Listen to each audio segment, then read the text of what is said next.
All right, welcome back, deep divers.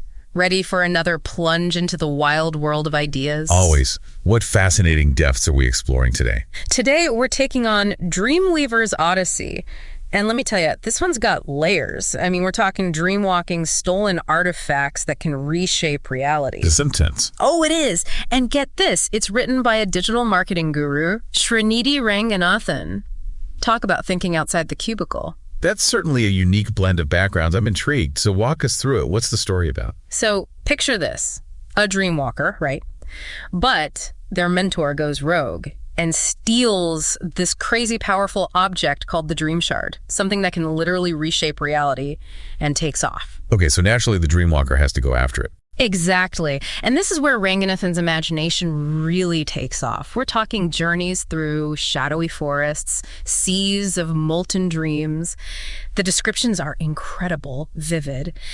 But it's not all just fantastical scenery, though, right? There's this whole other layer to it because we're in the dreamscape, a realm where logic gets a little blurry.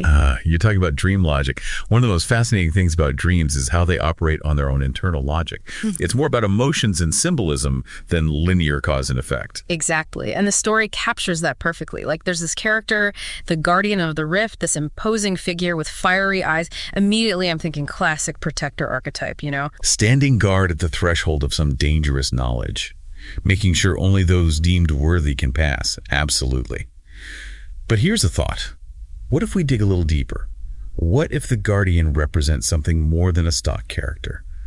What if it symbolizes the protagonist's own internal doubts and fears, the ones they have to confront before they can access that knowledge? Oh, that's good. I like that a lot. Okay, so back to the mentor who stole the Dream Shard.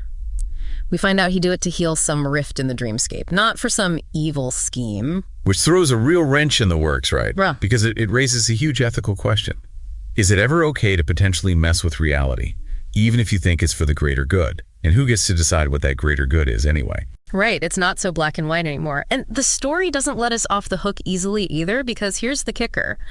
The dreamscape gets healed, but when the protagonist returns, reality itself is somehow different. Like, what does that even mean for them? For us, even. It's the central mystery, isn't it? Did reality literally change because of what happened in the dreamscape? Or is this a change in the protagonist's perception because of the intense journey they went through? Right, like how much of what we perceive as real is just our own interpretation of events, you know? And then there's another layer to consider here. Don't forget, this story is written by a digital marketing expert. So is this ending also a metaphor? A way of saying that our dreams, our creativity, those things have the power to shape the world around us in tangible ways. There you go, connecting those dots. Which brings us to the core question we want to leave our listeners with. This deep dive has been all about the interplay of dreams and reality. So if you could change one thing, just one thing about the reality we live in, knowing there might be risks, unintended consequences, what would it be? And more importantly, why? It's a question worth pondering. It really is. So until next time, deep divers, keep exploring, keep questioning, and keep those imaginations firing. You never know what you might discover beneath the surface.